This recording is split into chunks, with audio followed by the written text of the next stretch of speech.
Discover the secret to lasting love. There it is. Well, one family counselor says the key to that is finding ways to connect with both yourself and your partner, and it's all about expressing love. Yes, joining us live right now to tell us more about this quest is the author of the New York Times best-selling book, The 5 Love Languages, The Secret to Love That Lasts. Dr. Gary Chapman. Good morning, doctor.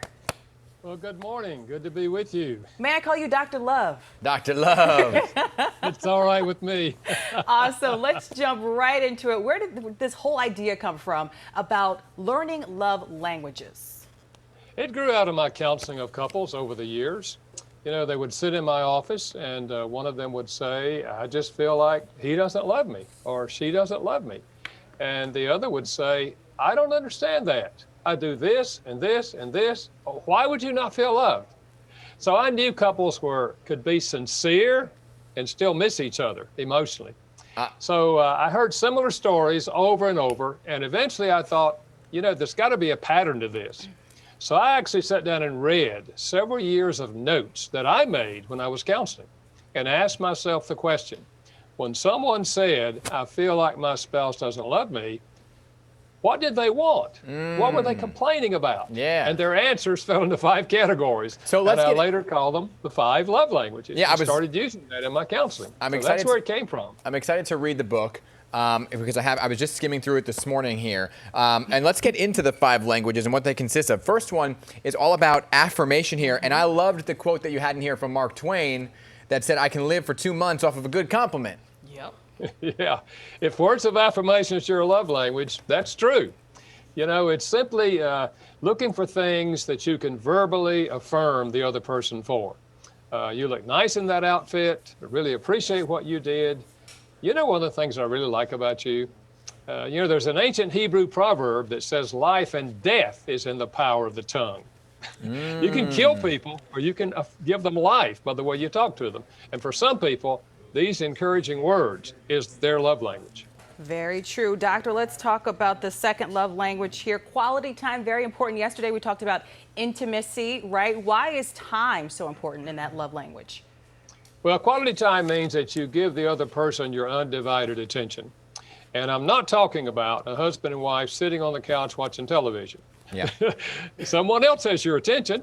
I'm talking about the TV's off, the computer's down, we're not answering our phone. We're giving each other our undivided attention. And for some people, this really is what makes them feel loved. In fact, one lady said to me, you know, Dr. Chapman, we don't ever talk. We haven't talked in 20 years. Wow. He's always doing something, you know, he's doing things. And so she was complaining that she didn't have quality time, just quality conversations with each other. And it doesn't mean necessarily always sitting down. Right. You can be walking down the road, you know, you can be actually doing something together that one or both of you enjoys doing, but you're doing it together and you have your undivided attention. You know, some people say, well, I love the physical gifts. I want a tangible gift that I can hold, right? I don't know what it would be for you. What would you want from your husband, like a physical gift? A specific gift? Yeah, like jewelry is always jewelry. great. See, jewelry. But you said in your book, visual symbols of love are more important to some people than others. Absolutely. Receiving gifts is the primary love language of some people. You know, the gift says, they were thinking about me. Look what they got from me. You know, before I studied counseling, I studied cultural anthropology. I did an undergrad and a master's in cultural anthropology. We have never discovered a culture anywhere in the world where gift giving is not an expression of love. It's universal to give gifts. And the gift doesn't have to be expensive. We've always said it's the thought that counts. But I like to remind people, it's not the thought left in your head that counts. It's the gift that came out of the thought in your head, okay? Doctor, I love that. Let's move on to a very important one here. Touch, also a form of intimacy, like spending quality time. Why is touch so important? Well, you know, we've long known the emotional power of physical touch. That's why we pick up babies and hold them and kiss them and cuddle them. Long before the baby understands the meaning of the word love, the baby feels love by physical touch. Now, in a marriage relationship, this is such things as holding hands, kissing, embracing, the whole sexual part of marriage, arm around the shoulder, driving down the road, you put your hand on their leg. You know, for some people, this really makes them feel love. It communicates to them, you see me, you know, you care about me. And that's what the heart of what love is all about, that this person values me. And for some people, affirming physical touch communicates love to them in a deep way. We are almost out of time. I want to get to quickly the last one, which is an act of service. Are you talking about, like, you come home, right, and after a long day, it'd be nice if you or your spouse made dinner for one another? That's like an act of service. What do you mean by that? Absolutely. It's doing things for the other person that you know they would like for you to do. It may be cooking a meal, washing dishes, vacuuming floors, mowing the grass, walking the dog, changing the baby's diaper. Woo, that's a big act of service. Taking out the For trash.